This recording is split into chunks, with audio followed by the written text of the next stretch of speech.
From her left side, she's a pretty teenage girl. From her right, she bears the mark of 21st century slavery. Maybe words like slavery sound to you like hyperbole, but Long Pros was kidnapped in her Cambodian village at the age of 13, trafficked to Phnom Penh, and then endured years of forced prostitution and torture, culminating in her disfigurement. The worst part is the fear. The fear was overwhelming. Pros struggled to tell her story, but she found support from another trafficking survivor, Sina Van. Together, Sina and Pros offer a window into a world that few outsiders ever see, and that the brothel owners are desperate to disguise. If you resisted, they electrocuted you. Sometimes, they electrocuted me twice a day if I argued too much. They wet your shirt, and they tie you up so you won't try and run away. And they put a live wire, inside of you.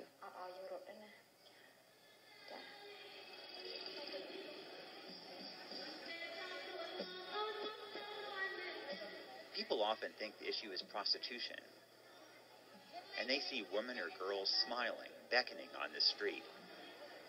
But for girls forced into sex work, the issue isn't prostitution, it's slavery. Sure, there are many women who work voluntarily in brothels, but particularly here in Southeast Asia and in South Asia, village girls are often kidnapped and trafficked to brothel owners who can earn large sums on virgins and young girls. In the room, they tied your hands, and outside there was a guard. I've reported on sex trafficking in Cambodia for a dozen years, and I'd heard of dungeons underneath the brothels to torture girls, but I'd never seen one of these dungeons. So Sina took me to the Tul Kork red light district, where she was once imprisoned herself. She showed me a brothel that had been torn down, where the remnants of underground cells were still visible.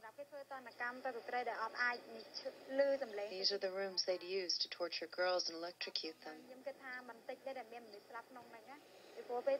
There must be many girls who died in those rooms.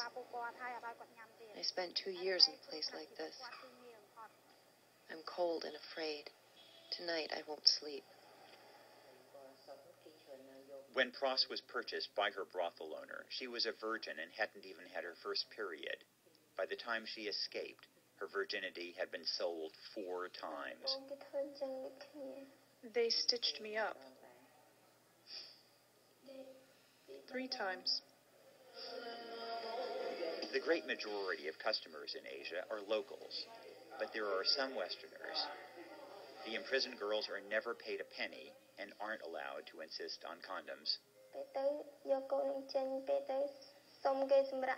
I got pregnant twice. The second time they waited until I was 4 months pregnant before they gave me the abortion. Pros was in so much pain that she broke the code. She asked the mama-san for a few days' rest.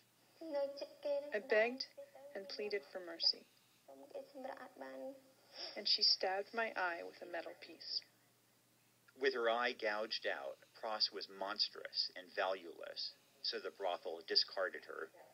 She was later taken in by the Somali Mam Foundation, an organization run by a former trafficking victim to help other such girls. Barack Obama's presidency will symbolize a victory over the long legacy of 19th century slavery. I hope that his administration will do more to tackle 21st century slavery. I'm sickened to think that in many countries around the globe, teenage girls are still being kidnapped and forced into brothels. It was deeply painful for Pros to go before a camera and recount her humiliations. She did so in the hope that her story will help awaken well-meaning people to the horrors of sex trafficking.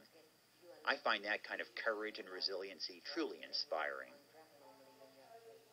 And she is rebuilding her life. The Somali Mam Foundation is helping her get a glass eye, and she's taking literacy classes and preparing for a new career. When I finish my training in sewing, I would like to go home and make a business, like a seamstress. In Cambodia, for the New York Times, I'm Nicholas Kristof.